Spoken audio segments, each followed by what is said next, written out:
দিদা তুমি আজকে কি দিয়ে ভাত খাচ্ছ? আমি আজকে সর্ষার শাক। ও সর্ষার শাক, এই যে সর্ষার আর শাক। এটা?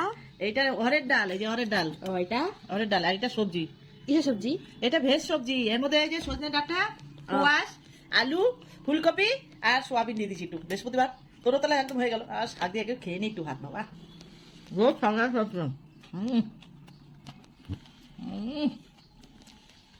একটু শীতকালে সর্ষার শাক। ডালটা একটু শুনে দেখতে। বাহ, অরের ডালটা তো দারুণ টেস্টি। মুসুরির ডাল খাই তো অরের ডাল একটু সবজি দিয়ে খাই। সবজিটা আমি শাক হলে বাহ, কথাই বলা যাবে না। ভেজ সবজি যে এত সুন্দর খেতে হয়। আমরা তো ভেজ খাই, আমরা তো ননভেজ খাই না। ওই জন্য আমাদের হেভি টেস্ট হচ্ছে ভেজের। মানুষ যে কি খালি ননভেজ ননভেজ করে। এরকম ভেজ খেলে বন্ধুরা এখন খাবে আর কিছু দারুণ টেস্ট। গরম ভাত আর সর্ষের শাক আর নিরামিষ সবজি, কল্পনা করা যায় না।